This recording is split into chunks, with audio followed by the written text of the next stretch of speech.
"Don't worry, mi amor," he whispered. My eyes were closed, but I could hear that voice, the voice of my husband of 30 years, Javier, with every fiber of my being. The chemotherapy has completely drained him. Listen to me, Isabella. The last transfer went through this morning. The money was transferred to that consultancy account. He paused for a moment, and I heard that disgusting secret chuckle of his. Of course, she thinks it's all for treatment costs. Poor Elena. The illness is so expensive that she doesn't even have the energy left to question where the money is going. At that moment, a chill worse than the poison in my veins spread through my body. It was the chill of betrayal. My husband was using my cancer, my pain, as an opportunity to build a new life with his young lover, and with my money. No strength left to question it. Was it? Ah, Javier, you were wrong. My body may have been weakened, but my mind was locked, like a bank vault. And at that moment, I remembered that small, digital, secret account inside that vault, one you didn't even know existed. My name is Elena. I am 52 years old and have been battling this damn disease for 6 months. But before that, I was a retired credit analyst for 25 years. My whole life was spent finding the numbers people hid, the little lies in budgets, and financial inconsistencies. And my husband was about to become the biggest, most painful lie of my life. Words. That whisper I heard at that moment. Poor Elena. She doesn't even have the strength left to question where the money went. Those words sank into me with a numbness deeper than the coldness of chemotherapy. I don't have the strength left to question, do I? Ah, Javier, I am Elena. I have questioned my entire life. That was my job. My job was to find the lies between the numbers, the inflated balance sheets, the false guarantees. For 25 years, I was the woman who opened every loan application, every business plan the bank brought me, and looked inside with the precision of a surgeon. I believed the truth told by the numbers, not the stories people told me. But when it came to you, when it came to us, I left my analyst hat at the door. I keep my eyes closed. That familiar, sharp smell of the hospital, bleach, a faint whiff of food, and that underlying smell of illness. At that moment, that smell mingled with the smell of our kitchen 15 years ago. It was right after my father died. Today, inside that disgusting hospital gown, I think about the cost of every drop of medicine flowing through my veins. That money Javier calls treatment costs. My money, my father's money. It was 15 years ago. I was sitting in our small kitchen in Miami. Rain was beating against the windows. It was a gray day, just like today. The steam from my café con leche was rising from the table, but I couldn't taste the coffee. In front of me was a thick, cream-colored envelope from my father's solicitor. The figures inside were the breakdown of the inheritance my father had left me, his only daughter. Papa had worked his whole life. Those figures weren't just money. They were his sweat and tears, the guarantee of my future. As an analyst, my mind immediately started working. I would divide the money into 3 parts. One part would go into low-risk government bonds, another into a diversified stock portfolio, and the rest into a term deposit account for emergencies. All of it would be in my name, under my control. This wasn't family money. It was emergency exit money. My profession had taught me this. You must always have an emergency exit plan. Just then, Javier walked into the kitchen. He was still wearing his Sunday morning pajamas. He sat down next to me with that worried, loving look on his face. Back then, I believed that look. He placed his hand over my eyes, which were fixed on the figures in the account. Elena, my love, this is wonderful news. Papa has left you such a beautiful gift. I nodded, my throat tight. Yes, Javier. This is a huge responsibility. Tomorrow I'll go to the bank and open an investment account in my name. I'll create a low-risk, secure portfolio. It will be a guarantee for our children's education and our retirement. Javier's eyebrows furrowed slightly. He put on that hurt expression. In your own name, Elena? Your account? My account. Since when have we been so separate? I hesitated. No, mi amor, not in that sense. It's just, this is from my father. A professional instinct. Separating the money is cleaner, safer. That's my job, you know. She withdrew her hand and placed it on the table. Her tone changed. She was hurt. Professional instinct? Am I your client, Elena? Are you analyzing me too? I'm your husband of 30 years. We're a team. Our future. Our retirement. Why don't we put this money into our existing high-interest joint account? Let it grow together. We'll manage it. Together. Dot. I looked at him. The sincerity in that moment. That emphasis on us. But Javier, I resisted one last time.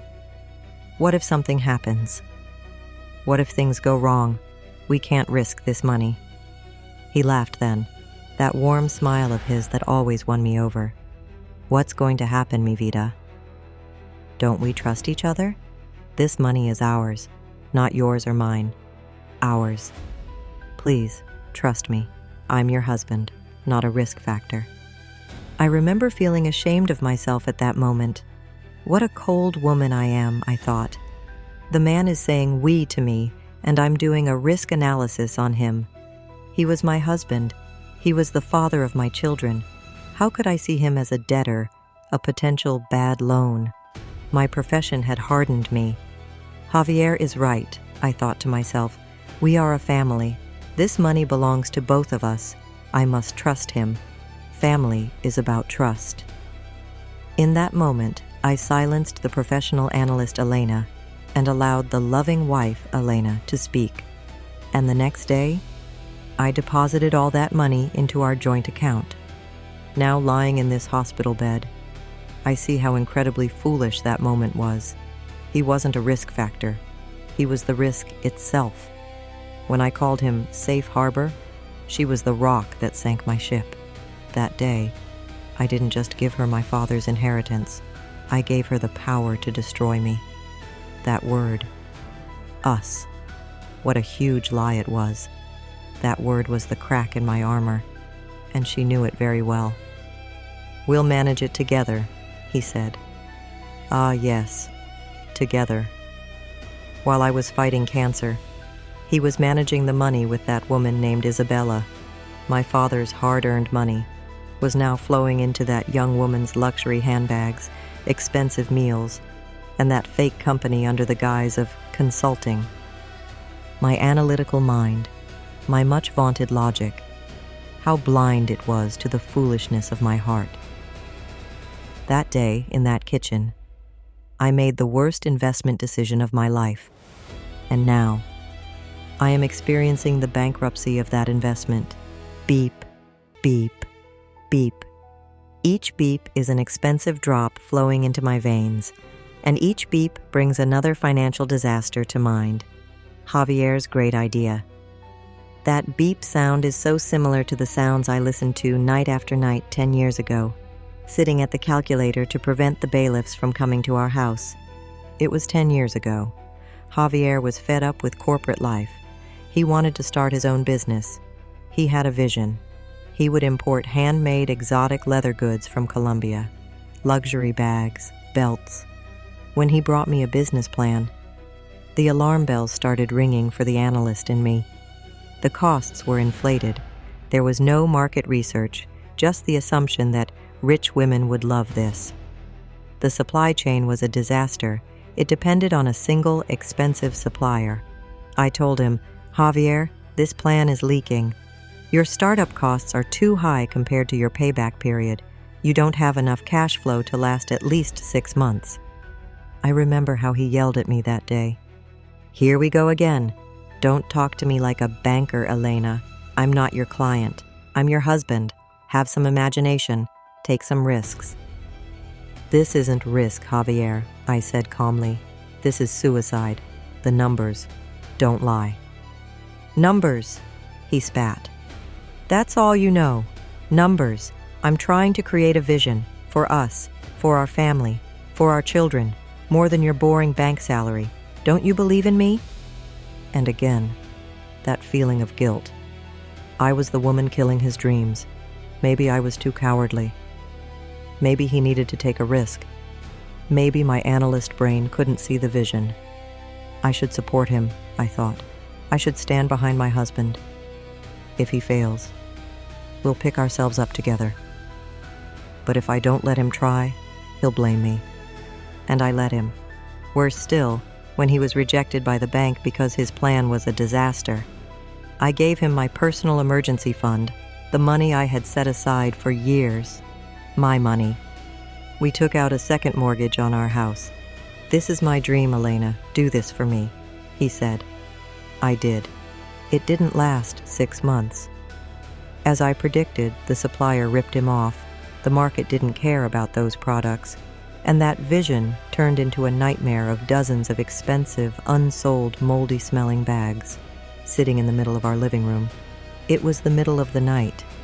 Every corner of the house was filled with the heavy, nauseating smell of that unsold leather. Javier was sitting in the living room, in the dark. He looked like a wreck. Creditors were calling. The phones wouldn't stop ringing. I sat down next to him. He was crying. I'm ruined, Elena. I've ruined US. Everyone will talk about us. Humiliation. We'll be disgraced. Calm down, I said, my voice tired. That day, I had missed my promotion at the bank because I had worked all night to fix the accounting records of my husband's failed business. Calm down. I'll take care of it. How? He said. We'll lose our house. Everything. We won't, I said firmly. I'll withdraw my savings from the bank. I'll cash in part of my pension fund. I'll borrow from my brother. I'll plug these holes. But on one condition, Javier. Never again will you spend a single dollar without my knowledge. Never again will you chase after visions. He looked at me, the gratitude in his eyes at that moment. It seemed so genuine. I swear, Elena, I swear on my mother's grave, I will never put you in this position again. You are our savior. You are my angel. That night, I watched as 25 years of savings, my retirement dreams, and the debt that put my relationship with my brother at risk melted away on paper. But my family was saved, I thought. Our reputation was saved. Javier learned his lesson. It cost us dearly, but it made us stronger. I kept my family together. I saved him. That night, I slept not as a bank analyst, but as a savior. What a great pride. What a great folly. You're my angel. Now those words ring in my ears like mockery. I swear on my mother's grave. What a cheap oath that was. While I was saving his failing business, was he plotting to ruin my life? I saved his reputation that night. I paid his debts with my own money, my own health, my own future. So what is he doing now? Is he thinking about my reputation? Number. He's using my illness, my most vulnerable moment, for a new vision. This time, his vision is called Isabella. The man I saved that night is now gambling on my death. I cleaned up his financial wreckage, and now he's trampling on the wreckage of my life. I was his angel, yes. But now I realize he was a devil waiting at my bedside, waiting for my last breath to claim my inheritance. And that failed business. Those handmade bags. Now I understand. That business had only one purpose: to test how foolish I could be, how far I would go for the sake of family and reputation. And I passed that test. What a great victory. For him. The nurse administering my chemotherapy, Sophia, approached me. Smiling, she said, "How are you, Elena? You look strong today." "Sophia, she's my only friend here. She's a fighter too. Sometimes we whisper and confide in each other, but she doesn't know the whole story." Her professional, compassionate manner reminded me of my own career, the woman I could have been, but wasn't.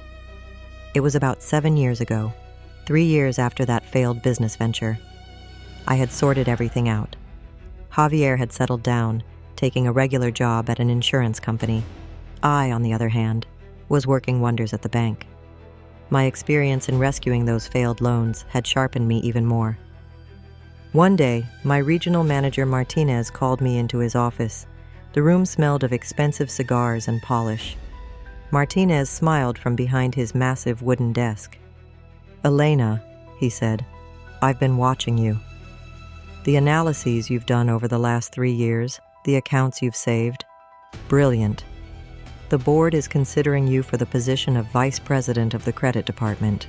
I froze. "VP. This meant everything.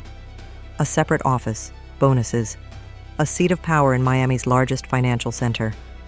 "Mr. Martinez, this is an honor," I said. "But," Martinez said, "there's something you need to know. This isn't a 9-to-5 job. It's a lifestyle. There will be a lot of traveling. San Antonio, Mexico City, even Buenos Aires sometimes. Dinners, meetings. It will take a lot of time away from your family." That evening, I flew home. It was the news of my life. Over dinner, while our children did their homework, I told Javier, "Javier, something incredible has happened. Martinez has offered me the VP position." The smile on Javier's face froze instantly. He slowly set his glass down on the table. "VP? Wow. Mi vida, that's wonderful." But his voice didn't sound wonderful. "But," I said, "there will be a lot of traveling. San Antonio, Mexico City.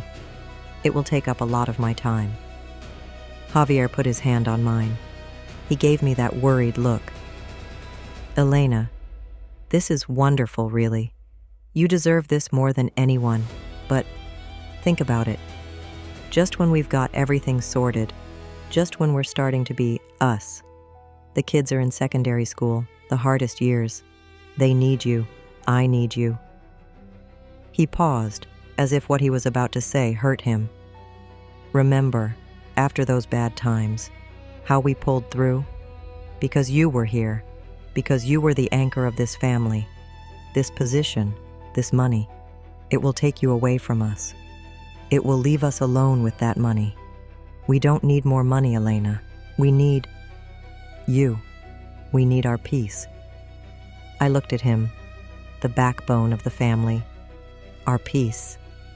He was so right. What was I chasing? A title? More money? I was already a slave to that money. Javier was right. After that disaster, the only thing our family needed was peace. Me being at home, safe. How greedy I was, I thought. My husband was telling me, "I need you," and I was dreaming of meetings in Buenos Aires. In that moment, I made my decision. My family was more important than any career. Familia. That came before everything. The next day, I thanked Martinez and turned down the offer. I told him my family needed me. I interpreted that little knot in my stomach as the peace of doing the right thing. How blind. How stupid. It wasn't peace. It was my leash. He didn't want me to be VP. He didn't want me to go to San Antonio, to Mexico City. Why? Because he couldn't control a powerful Elena. An Elena who earned her own money, made her own decisions, traveled, was dangerous. A traveling Elena could see through his lies. Maybe Isabella was in one of those cities. Maybe she was even there. Then, he didn't want peace for me. He wanted me to stay small. He wanted me to be manageable, controllable, exploitable. While I thought I was making a sacrifice for my family that day, it turns out I was just making my own executioner's job easier. I thought I was the anchor, but it turns out I was just a weight tied to his ship. Now, that ship is setting sail, and I'm sinking to the bottom of the sea with that weight, that power, that money, that independence I rejected that day. That is what I need most today in this hospital room. I chose peace. And he took my peace, my money, my health, and my honor, and laid them at another woman's feet. There's no point in questioning it. Ah, Javier, you're wrong. I'm just beginning to question. And I, Elena, a 25-year credit analyst, I can spot the smallest fraud on a balance sheet. And you are the biggest fraud on the balance sheet of my life. And I will collect every last penny from you. The days after I heard that whisper of betrayal, those days were like a cloud of fog. I had left the hospital, but my home, that home I loved so much, every corner of which I had decorated with my own hands, was now indistinguishable from a hospital room. This was not my home. It was my prison, and my jailer was my husband of 30 years, Javier. The worst part was the weight of knowing, looking at his face, hearing his fake concern. "How are you, mi vida?" Taking the glass of water he offered me. Every moment was torture. I knew. He knew I knew he was stealing my money. I knew he was stealing, but he didn't know. I knew. It was a terrible, silent game of chess, and I was a king chained to the bed. Javier intensified his cruelty. Because he didn't know I could hear his whispering, he grew bolder. He reveled in treating me like a fool, in seeing me as a living corpse. The first blow came under the guise of saving money. My illness, cancer, is a disease that eats away not only at the body, but also at the wallet. My doctor had recommended a special expensive imported cream for my skin, which had been burned by chemotherapy. That cream was the only thing that eased the burning sensation a little. One morning, Javier came in with a pharmacy bag in his hand. "Elena," he said cheerfully, "I got you that cream." What he took out of the bag was not the cream the doctor had prescribed. It was a sticky-looking tube of a cheap local brand. I frowned. As firmly as I could, I said, "Javier, this isn't that cream." He shrugged. He put on his understanding husband mask. "I know, mi amor, but I asked the chemist, and he said the ingredients are almost the same, and it's a quarter of the price." He scrunched up his face, as if he too was very unhappy about the situation. "Darling, we're under incredible financial pressure right now. Your treatment, hospital bills, I have to account for every penny. You know we're putting everything towards your health, almost the same. I have to account for every penny." I looked at his face. At that moment, I looked at that cheap tube. My father's inheritance, my 25 years of hard work, my emergency funds, all flowing into that woman Isabella's luxury consulting company, while my husband deemed me worthy of a cream that cost a quarter of the price. And in doing so, he used my treatment as an excuse. "Of course," I whispered, "of course. Whatever you say." The analyst inside me was screaming, "You liar! You fraud! Give me the breakdown of that financial pressure. Give it to me so I can show you, line by line, where that money is actually going." But I stayed silent, because I was weak, because my proof was nothing more than a whisper I heard in that moment. I took the cream. And that night, I felt much more than the burning on my skin. This was the sting of humiliation. The second blow came just a few days later, and this one was much more ruthless. Javier was on the phone during one of the rare moments I entered his study. He didn't panic when he saw me. Instead, a disgusting smile spread across his face. Yes, Isabella, you're right. We need to transfer that fund there immediately," he said. Then he paused, looked at me. No, you're not disturbing me. Elena is here too, resting." "Ah, can you believe it, Isabella?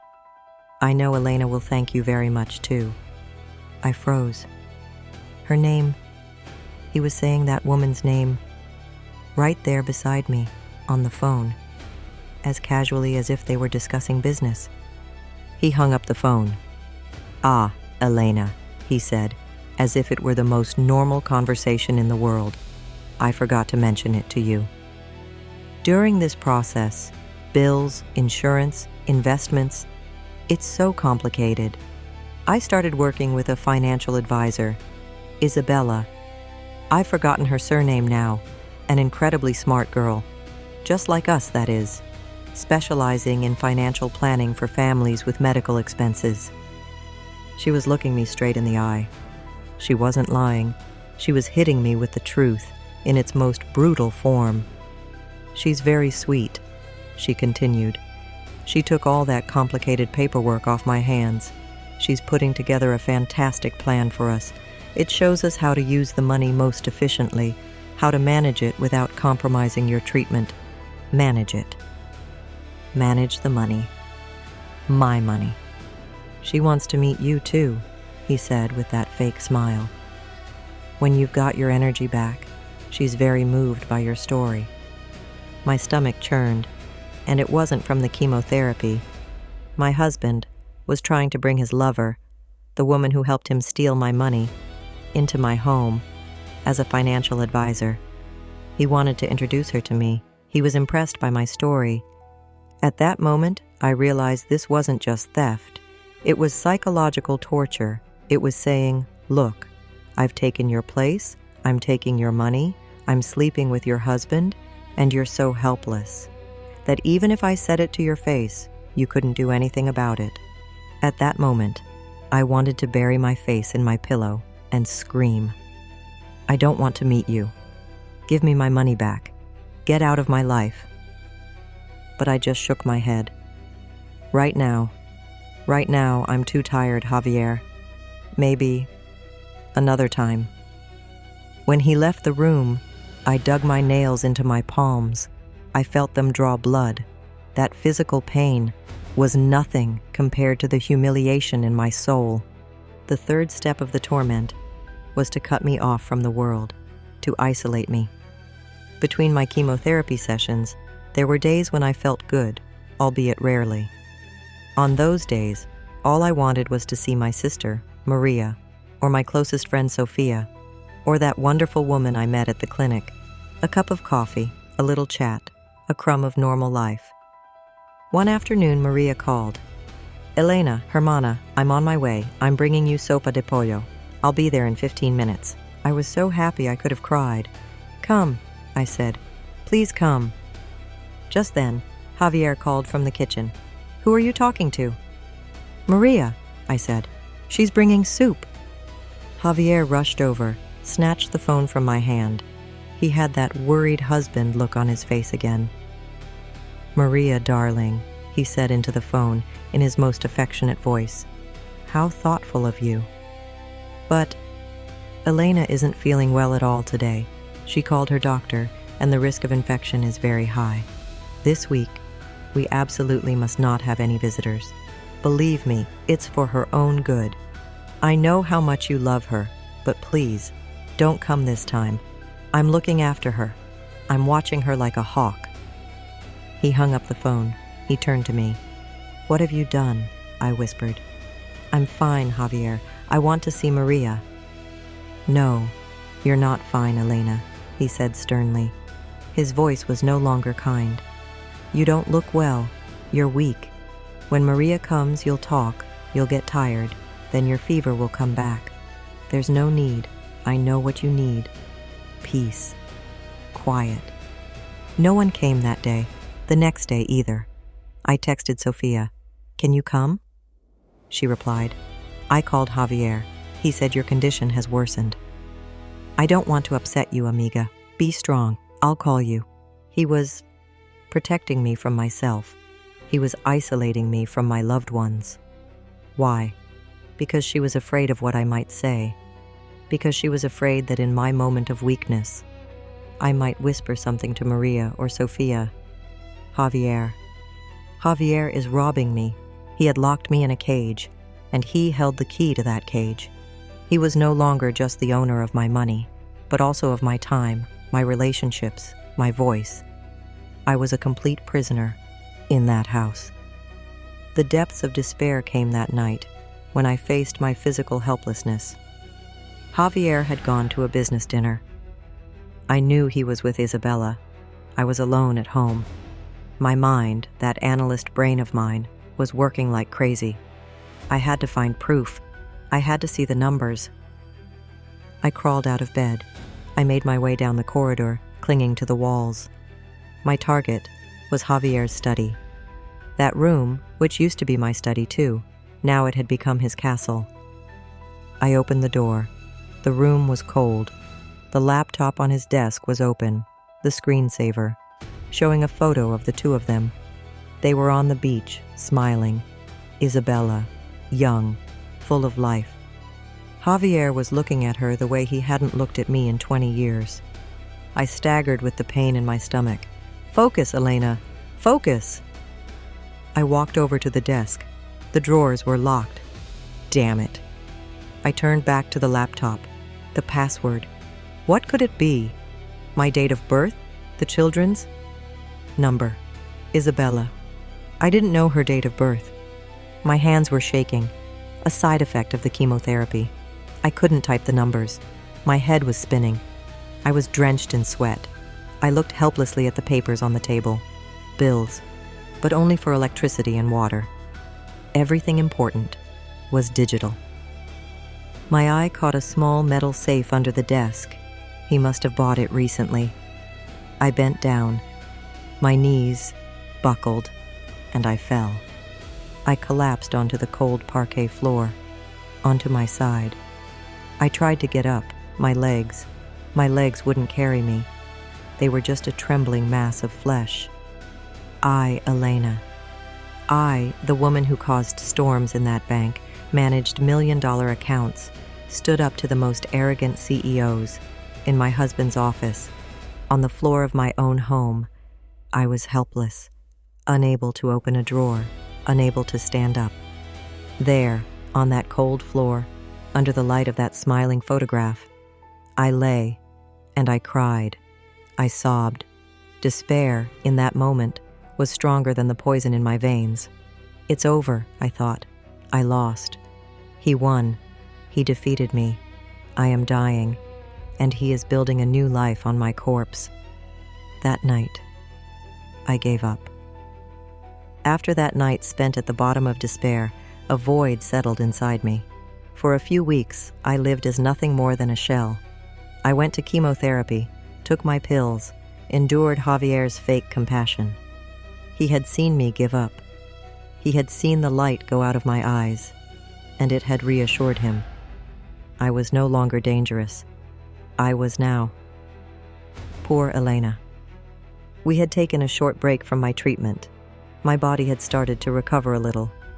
That morning, as I sat on the sofa in the living room, Javier walked in. He was wearing an expensive, new shirt. Even his scent was new.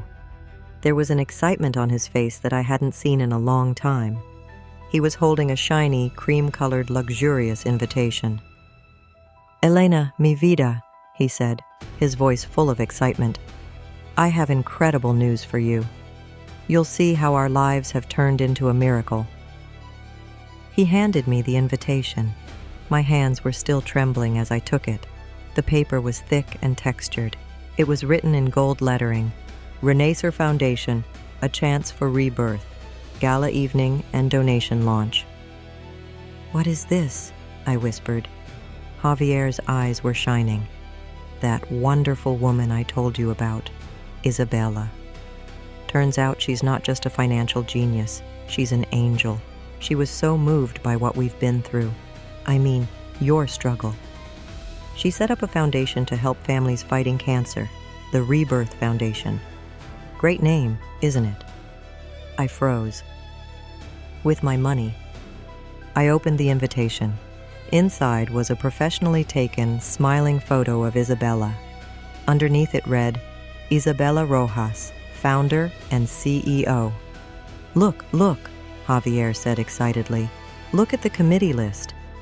He pointed to a name at the bottom of the invitation, Javier Mendoza, financial supporter and honorary vice president.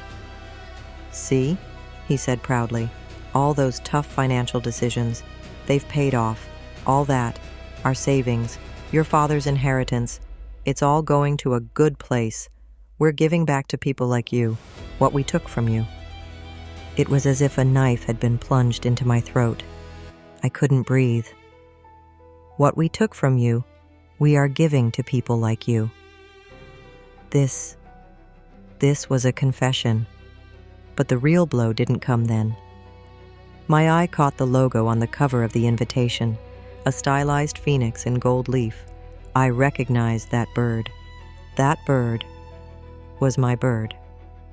20 years ago, at university, it was a doodle I drew in an art class. It represented my dreams of rebirth. Javier loved that drawing so much that he had it framed and kept it on his desk for years, until it disappeared during that sinking business. It wasn't lost. It was stolen.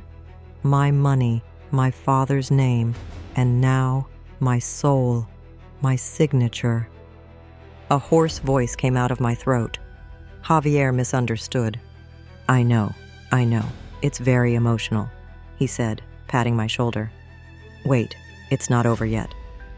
He turned the invitation over, the sponsors list, and at the top, the name of that small, symbolic family business my father had founded, kept afloat by that inheritance money, Mendoza and Ruiz Family Fund.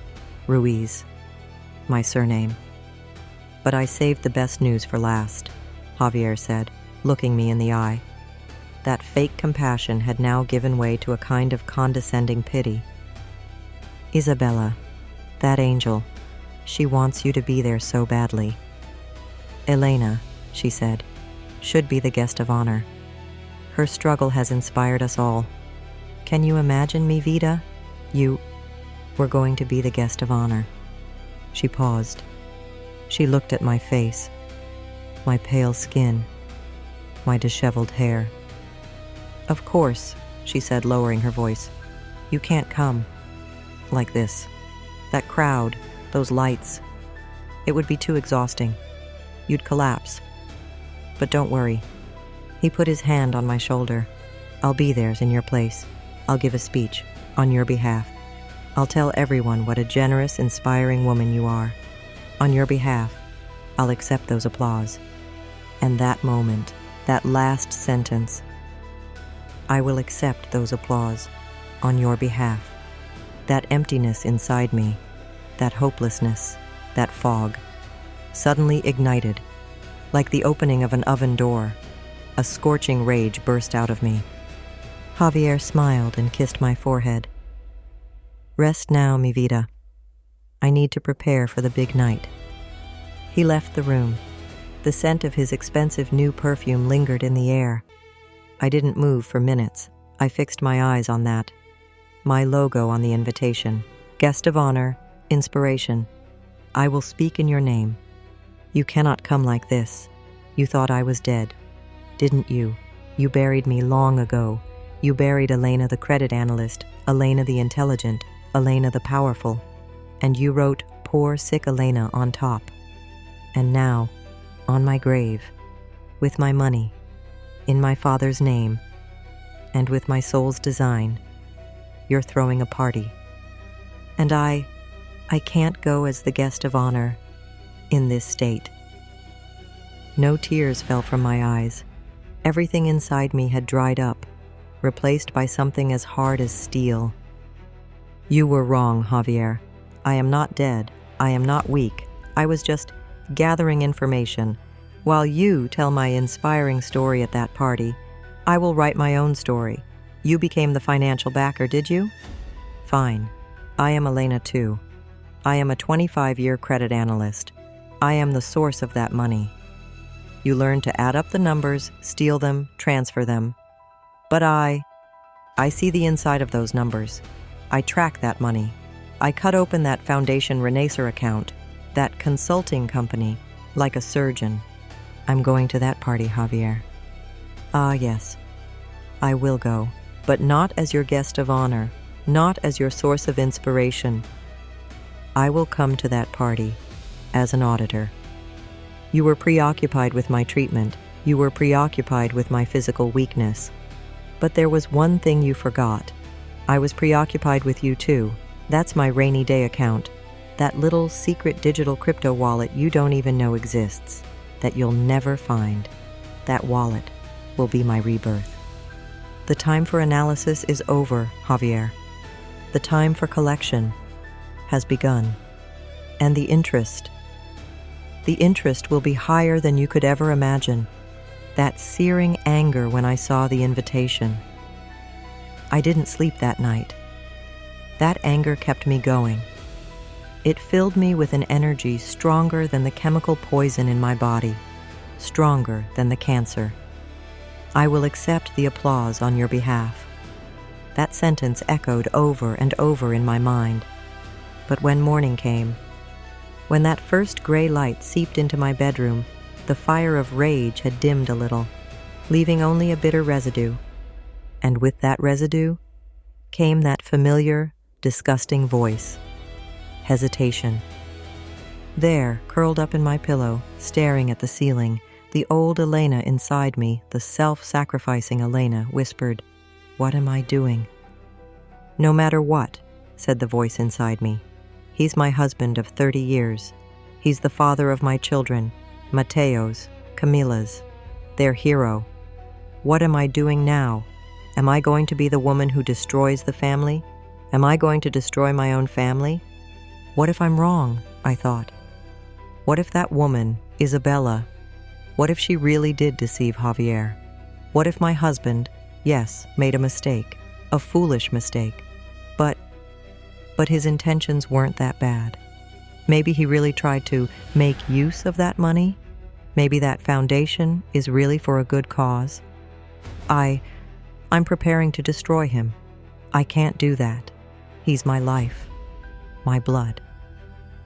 My eye caught the silver frame on the bedside table, our daughter Camila's 15th birthday, quinceañera. Javier looked so proud in that photo. He was holding our daughter in his arms, dancing on the dance floor. I remembered that moment. Javier had leaned over to my ear that night and said, "We are so lucky, Elena. What a beautiful family we have created." There was no lie in that voice, The warmth of that moment, the pride of that moment was so real. My eyes filled with tears. The man in that photo was the man I knew. He was the man I loved. That man, I thought to myself, couldn't be so cruel. For a moment, I softened. Maybe I should talk to him. Maybe I should say, "I know." Maybe he would confess everything and ask for forgiveness. Right at that moment of mercy, just as I was thinking, maybe there is a way, Javier's voice rang in my ears again. But this time, it wasn't the warm voice from that quinceañera night. It was the whisper from the hospital room when he thought I was asleep.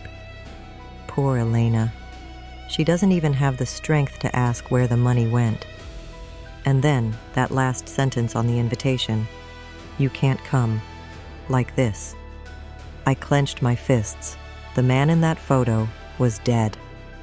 That man had been killed by this new, cold-hearted, thieving man. He had even tarnished that beautiful memory from my daughter's 15th birthday. He had stolen that memory from me too. He wouldn't apologize. He was so sure that I was helpless in this state, that I couldn't question him, that he said it to my face as if mocking me. That foundation was a monument built on my father's legacy, on my life. And on that monument, my name would be listed as the poor source of inspiration. Mercy evaporated. Only an ICY determination remained. I couldn't save the man in that photograph, but I could save the Elena in that photograph, that proud mother. I could save her, and I would do it by destroying that man. I had to make a plan, not a fantastical or grandiose plan, a legal, financial, and ruthlessly realistic plan. The first problem, money.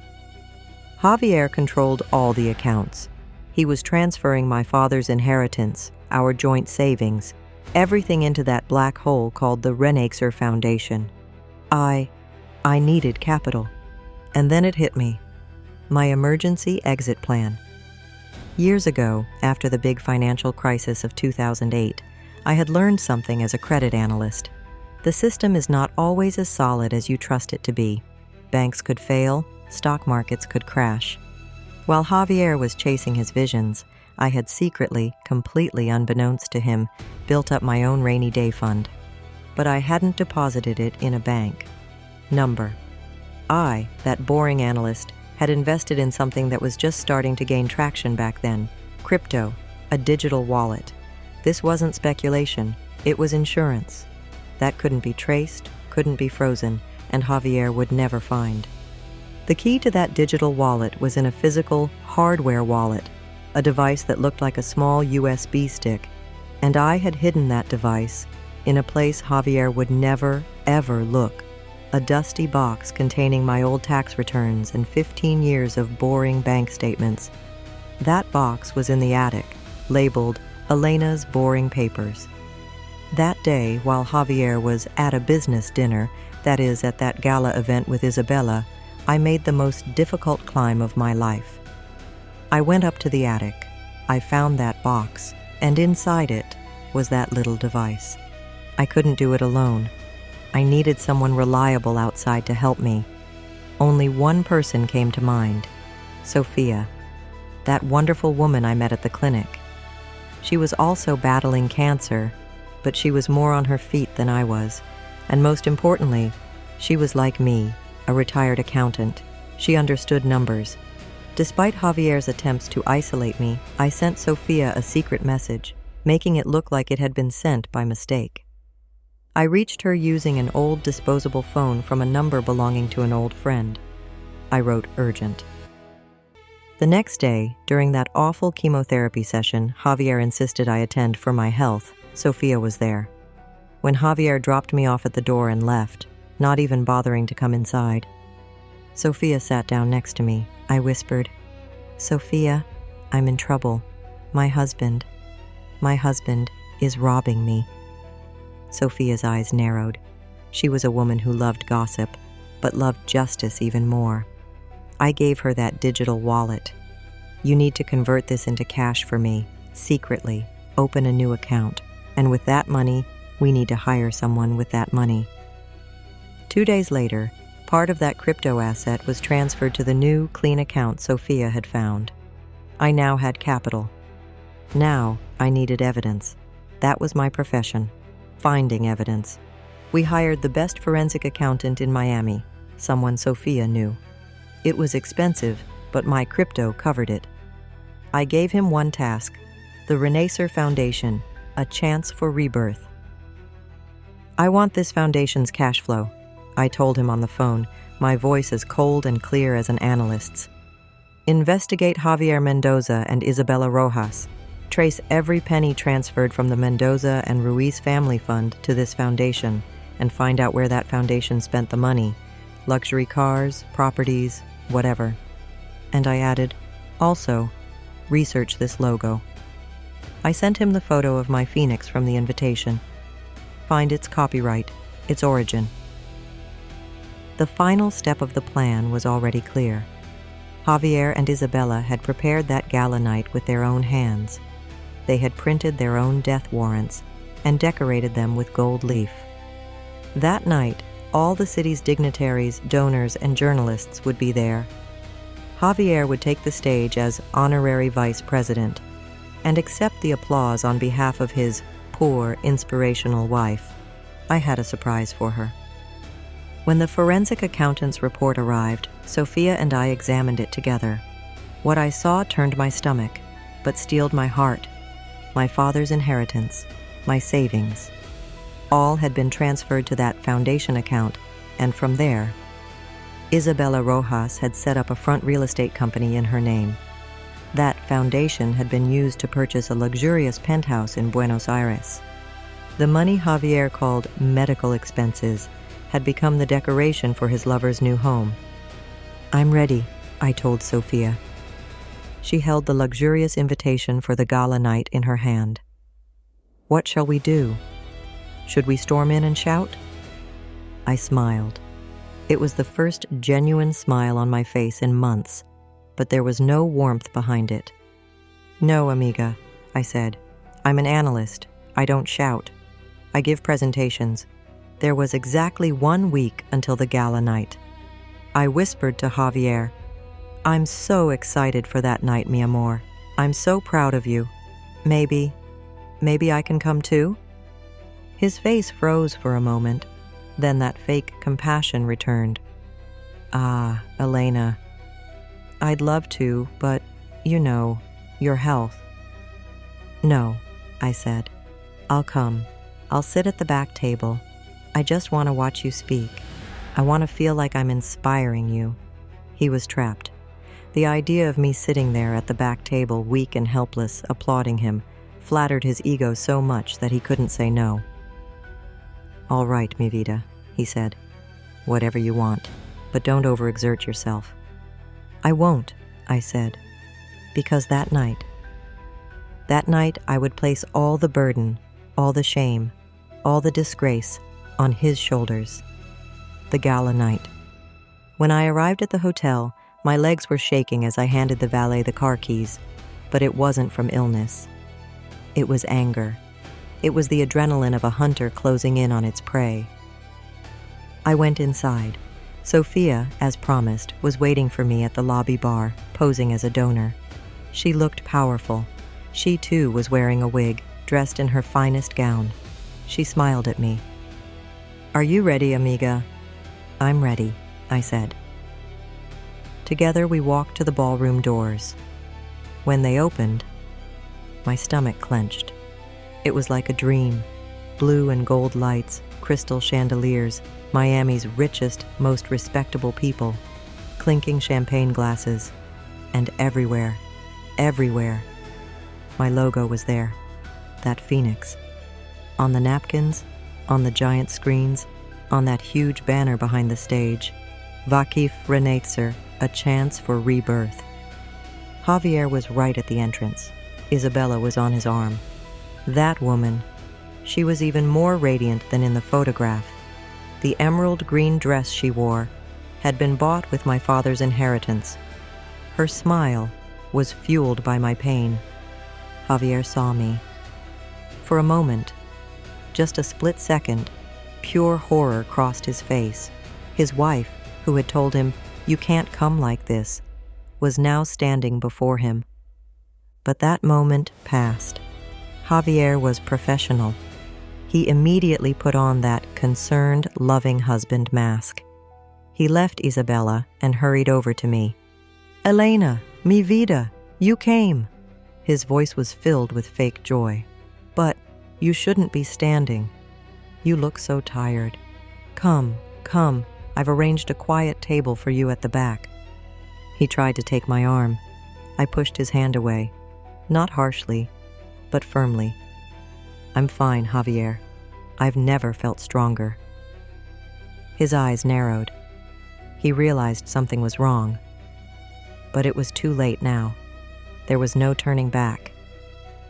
This is my friend, Sophia," I said. "She's also a donor, and she's also a warrior." Javier gave Sophia a perfunctory nod and turned back to introduce Isabella. "Isabella, mi amor, look, my wife Elena was able to join us." Isabella approached me. There was that condescending pity on her face. "Ah, Mrs. Elena," she said, her voice thinning as if in pity.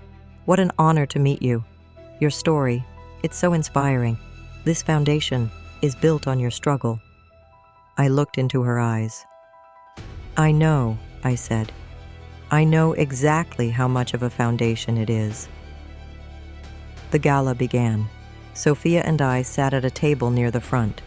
Javier didn't want us to sit there, but Sophia insisted, "I made a large donation. I want to see the stage." Dinner was served, small talk ensued, and then the moment arrived. The host of the evening took the stage.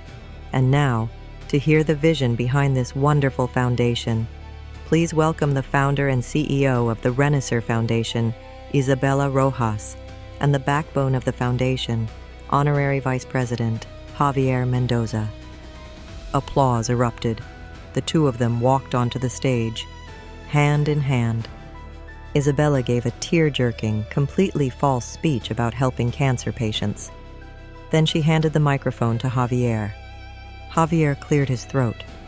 He wore that fake, sorrowful expression on his face. "Thank you," he said. "Being here tonight, at this rebirth gala, means something very personal to me, because I live this struggle every day, in my own home. My dear wife, my inspiration, Elena." He paused, as if he were about to cry. Everyone in the room looked at him sympathetically. She is such a strong woman, and tonight she is here too. Despite her frail body, she came to support us. He smiled at me. It was that condescending. "Look, I'm getting you applause," smile. "All this wealth," he continued, "all this money, it's meaningless. The only thing that matters is health. And we, my wife and I, have dedicated all of our assets in the Mendoza and Ruiz Family Fund to those who suffer as we do, to those seeking a chance at rebirth." The applause, it was deafening. Javier raised his hand. "And now, on behalf of my dear wife, Elena, no."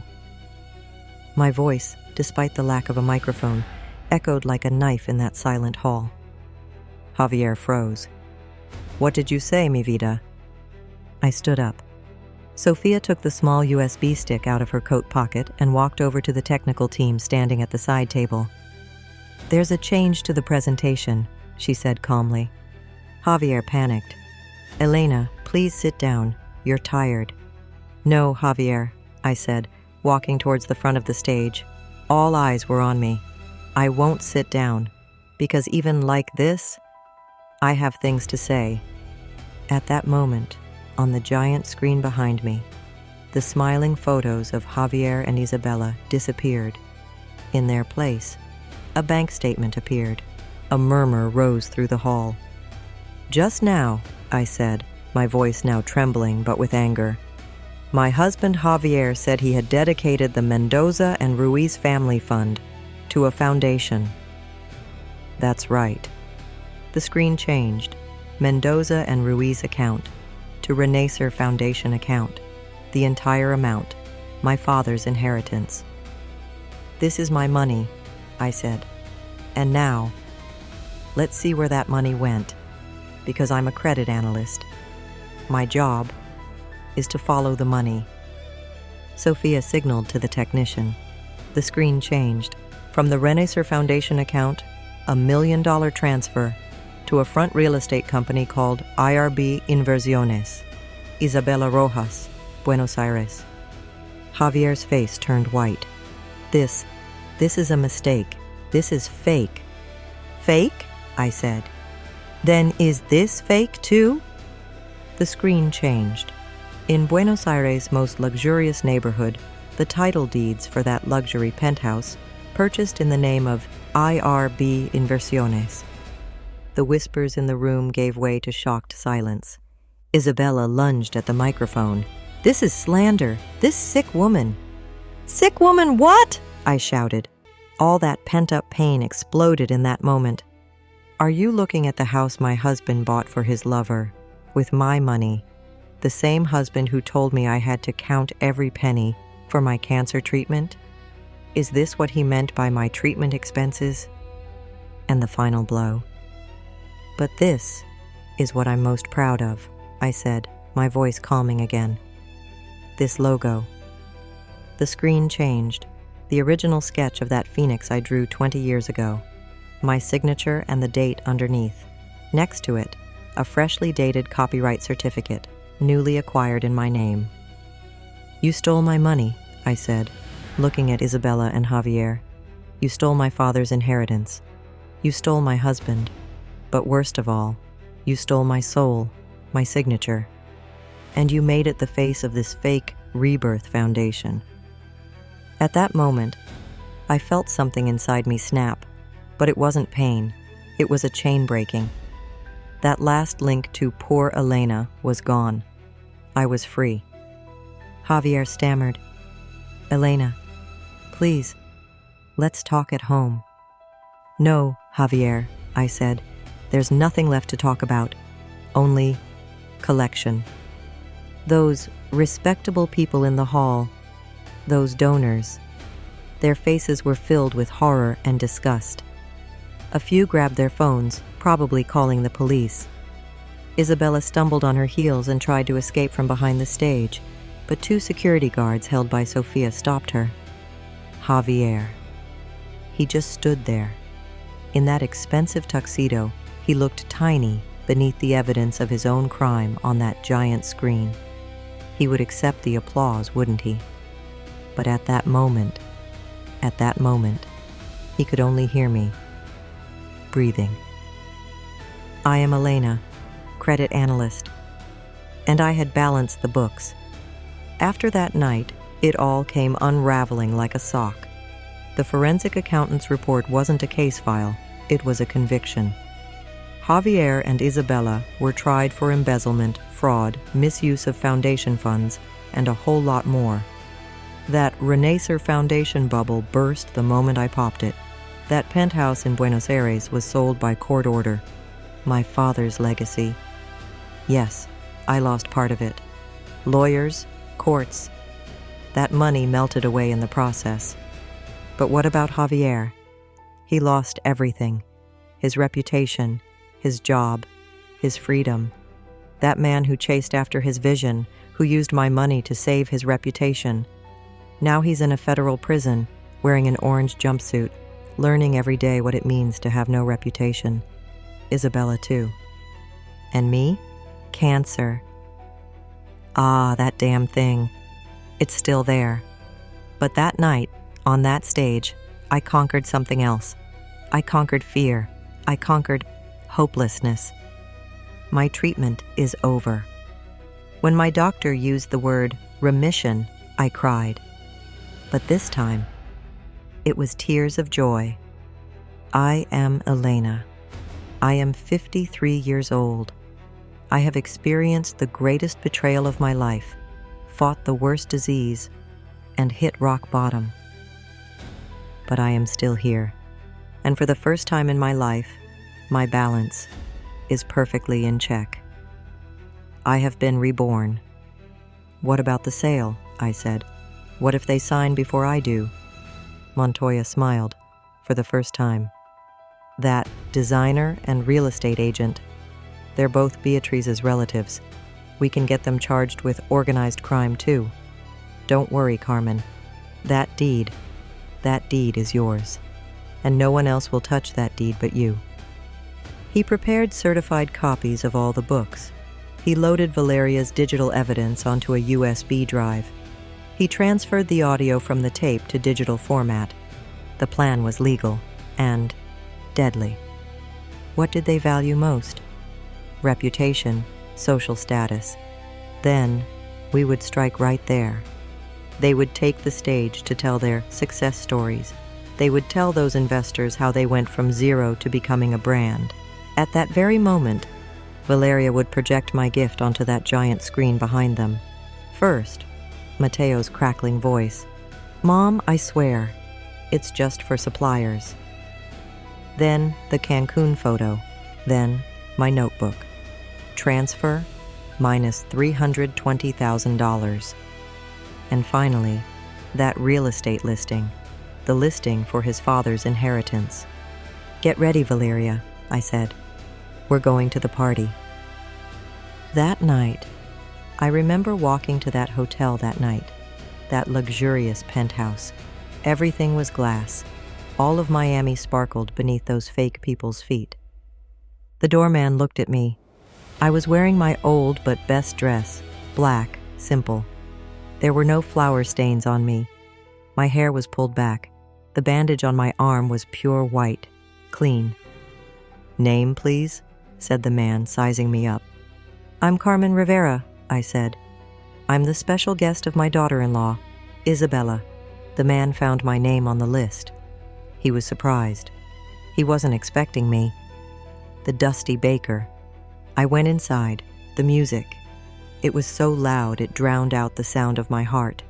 Everywhere, people were holding champagne bought with my money, smiling falsely at each other. The young girls they call influencers were posing for their phones. I saw Valeria. She was at the technical desk. She was dressed as a waitress. She nodded slightly. She was ready. And then, I saw them.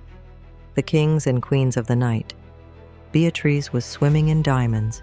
Isabella was wearing a silver dress with her back completely exposed. And Matteo, my son, in that expensive suit. He wasn't my son. He was a puppet they had created.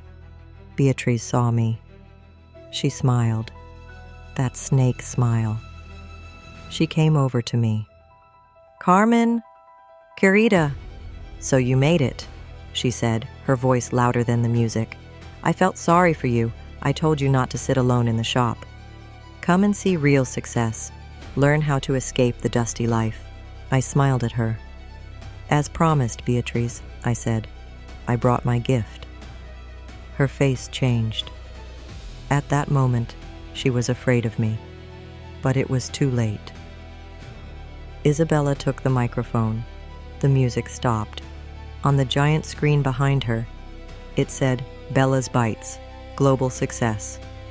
"Welcome," she chirped. "Tonight, we celebrate the birth of this brand, created from scratch by me and my husband, Matteo." The crowd applauded. Those potential investors, those men in expensive suits, sitting in the front row, were taking notes. "We worked hard," said Matteo. "We left old, outdated ideas behind. We stepped into the digital world." Isabella continued. "Some didn't understand. They called us dusty. But we saw the future. And this investment, this was the result of our family's complete trust in us." At that moment, when I heard the word trust, I looked at Valeria, and I nodded. Now, the Bella's Bites logo on that giant screen suddenly cracked. The image disappeared. Isabella paused. "Ah, a technical glitch, I suppose." And then, the screen came back. But this time, the logo was gone. There was Cancun, my son, my daughter-in-law, my in-laws, by the pool, raising glasses with my money. Below, Isabella's comment, "The life we deserve." A murmur rose from the crowd. "What's this?" said an investor. Isabella's face turned pale. This is a mistake." The screen changed again. On the left, my handwriting, my analog notebook. Enlarged, clear. "Power of attorney transfer, Cancun, minus $320,000. On the right, that real estate listing. "Pasteleria Rivera, for sale." Beatrice jumped up. "Turn it off, turn it off." But it was too late. Everyone had seen it. Isabella shouted into the microphone, trembling. "It's a lie! These are lies! He gave us this money. It was a gift. He trusted us. Right, Matteo?" Matteo was frozen. "He trusted us!" Isabella screamed. I slowly walked forward, through the crowd. "Trust?" I said. My voice echoed in that hall, even without a microphone. A gift, was it? I gave Valeria the final signal. And then, there was a crackle from the speakers. And that voice cut through all the fake music, all the whispers, like a knife. My tired, pained voice, power of attorney. For what?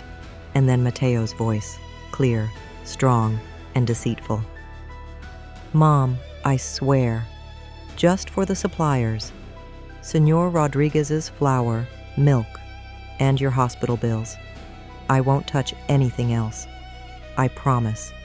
That voice recording, that promise, hung in the air. In the hall, there was deathly silence. The hands holding those champagne glasses froze. Everyone was looking at me. And then I raised my bandaged arm. "This," I said, "this is the arm that burned when he gave that promise." "I am Carmen Rivera," I said. I looked at those investors. "I am the owner of that shop, that dusty shop. Those old ideas were my 30 years of work. That money they called a gift was my mother's heirloom gold." Isabella collapsed to the floor, sobbing. Her silver dress lay like trash on the expensive marble. "Beatrice, liar, slanderer," she shouted, but no one was listening to her. "This Bella's Bites brand," I continued, "it wasn't built from scratch. It was built on my hospital bed, on top of my pain. And then I looked at Matteo, my son. He was crying, silently. "I remember the day I bought you that bike," I whispered, just loud enough for him to hear. "But you didn't just sell your father's legacy, you sold that 6-year-old boy, too." At that exact moment, the salon doors opened. Señor Montoya and 2 police officers beside him. "Matteo Rivera, Isabella Rivera, Beatriz Solano," said Montoya's calm voice. "You must come with us on suspicion of breach of trust, organized fraud, and elder abuse." That moment, chaos erupted. Flashbulbs were popping. Those influencers. Now they were filming this spectacle. This would get them more engagement than their Cancun photos. Beatrice screamed. She scratched. "Don't touch me! Do you know who I am?" They lifted Isabella off the ground. In that silver dress, she was just a small, pathetic thief. Matteo, he didn't resist. As the officers took him away, he turned and looked at me. His eyes, those eyes said, "Mom, help me." I turned my head away. The notebook was closed. As I descended from that attic, what I left behind was not just a ruined party. Behind me, I left the burnt-out lives of those 3 parasites, feeding on my ashes. That night ended at the police station, of course. Señor Montoya laid everything out on the table, my analog notebooks, that crackling analog tape, and Valeria's digital screenshots. The trial didn't last long. The evidence, they said, was overwhelming. Beatrice, she was the mastermind. She was the organizer. She got the most for organized crime. I don't know, 7 years? 8? She'll lose her bronze for a long time. Isabella, she was the brand. She got jail time too, but less. I think she said, "I'm sorry," she cried. For her, the collapse of her reputation was worse than anything else. Bella's Bites? In the neighborhood, they call her Bella's Busted now. That influencer world. It spat her out in a day. And Matteo, my son. He cooperated. He confessed everything. He explained how his mother, his wife, manipulated him, how she deceived him. His sentence was suspended, a heavy community service sentence. And of course, the $300,000 he stole from me, he'll pay it back, penny by penny, working for the rest of his life. He called me, after the court, just once. "Mom," he said. His voice was like it was the day he got his first bike, like a child. "I'm sorry." I paused. "I know, Matteo," I said, "but an apology doesn't fix what's broken. It just shows you understand why it broke. Go fix your life, but away from me." I hung up. That chapter really had to be closed. But what about me? What did I do? The bank insurance returned some of the money, but most of it was gone. It went to those lobsters, that champagne. But my honor, that came back.